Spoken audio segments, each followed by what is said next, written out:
Hi everyone. I wanted to give you a wrap-up of our work together in week 2. In week 2 we spent the bulk of our time in small group discussion, and as I've been reading some of the journals that have been posted already, I'm really seeing some consistent themes lifted up that I also observed.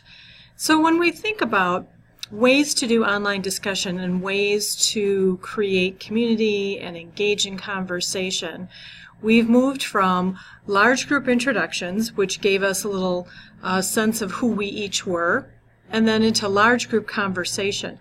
Within that large group conversation, however, we invited you to partake only in 2 or 3 of those threads to avoid becoming overwhelmed by 14, 15 threads as a whole. I think you would agree that would be a lot to keep track of. But there was that large group that you could choose from, which is really interesting to think about. Exposing your students to the opportunity to engage with different students that they might not have met before.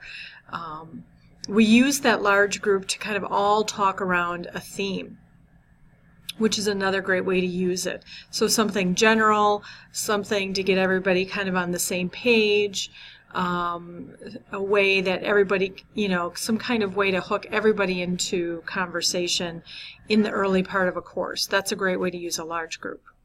If we switch gears to this week's small groups, of course I created those and I preset who was in each group. You could do that in your course, or you could let students self-select.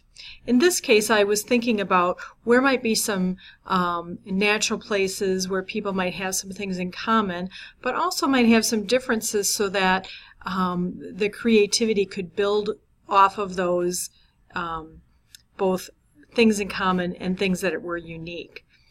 So in the small group, what I noticed is that really the power of the back and forth dialogue over several days and inviting each other into feedback on an idea or ideas about a course really started to flourish over time. So it really took everybody, for that to happen, it really took everybody participating and everybody getting in there and making that happen. Just like you can't sit down at a table and then immediately go into deep conversation with folks that are new to you, in online small group conversation you do need to kind of set some ways that some frameworks that you're going to use. So for example, we invited you to think creatively, to put some ideas out there for folks to review, and then we also invited you to ask for the kind of feedback you wanted. And what I saw that did was when folks would come back and say, is this the kind of feedback you were looking for? Or is there another idea I can give you feedback on? Or was this helpful to you? I saw conversation begin to take root and really help develop ideas that were initially posted. And in some cases I saw ideas just more from the beginning thought posted to the end. So I appreciate everyone's attention to that. And I hope you'll take away not only the sense of a student's participation in that, but what you can do as a faculty member to set up a healthy environment for conversation and dialogue. You may at times need to kind of remind folks to participate.